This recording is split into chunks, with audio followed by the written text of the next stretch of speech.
Congressman Ron Paul from Texas. Congressman Paul, Anthony Weiner says he doesn't think there will be a deal because he believes John Boehner is too beholden to Tea Party interests on issues like Planned Parenthood and public broadcasting.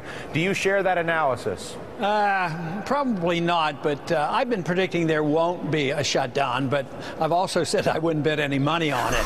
But I'm not too excited about either side of that argument. I think it's all partisanship, and they're not dealing with the real issue. And I think you even mentioned that we're only tinkering with a couple billion. Yeah, where we're really dealing with, you know, the national debt this year is going up $2 trillion. Thank you. So we have to change our attitude about what government should be doing. And, you know, as a strict constitutionalist, I don't endorse most of our domestic spending, but I don't set out to attack that if I'm going to work out of this, get us to work out of it. I would go after the foreign stuff. And that's why I think the foreign policy is important. I think that we have a coalition of some Republicans and a lot of Democrats who think we spend too much money overseas and we shouldn't be expanding our wars. So that is a place where the American people should all join in. We're building an infrastructure in Afghanistan because we blew up Afghanistan and Iraq, and I think that's where we should really start to save. But, you know, what I'm concerned about is this is not dealing with the problem, and it's a problem I've talked about for a long time. Our deficits are huge,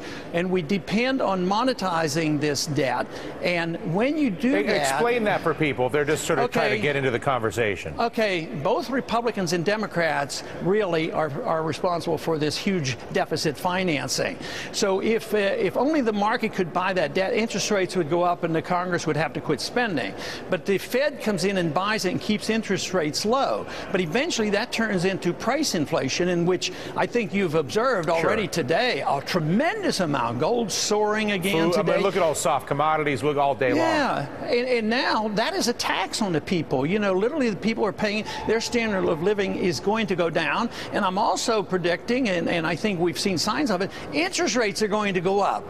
And so this will make the budgetary argument of a few $billion nothing compared to the calamity that we're facing. And it's no easy task to get this under control.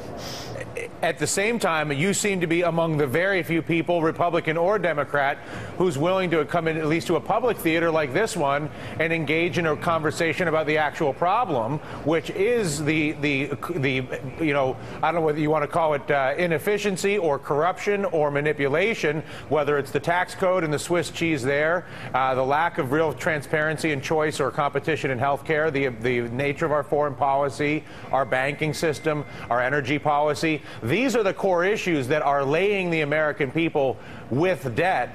Why are there so few of you? Why is the debate not run by more people like you that are debating trillion-dollar issues that we actually have, as opposed to this pro wrestling we get with the nonsense on $30 billion from you or $50 billion from me? Well, politically, it's unpopular, especially if you'd been talking this way like I have for 10, 15 years when we should have been dealing with it. So this means you would have had to cut out the military-industrial complex and the special interests here at home. We have a system of corporatism. We don't have a system. Sometimes I don't like to condemn capitalism for the problems that we have today. But we have corporatism, and you know as well as anybody how the big guys got bailed out, and the little guys didn't get bailed out and compounded our problems. It wasn't the people who were giving us honest services and honest goods. It was the people who were ripping us off with the derivatives market, get into trouble, and then the taxpayers get stuck with that. That's what I resent. Yeah, and they're still doing it. I'm out of time, Congressman, but before I go, I got to say, just as an observer, a relatively new voice in the political conversation these past couple of years, I look at the Republican field, I see, you know, Palin, Bachmann, Pawlenty, Mitt Romney, Donald Trump, I think, is talking about it. Some interesting people, some smart people in that mix.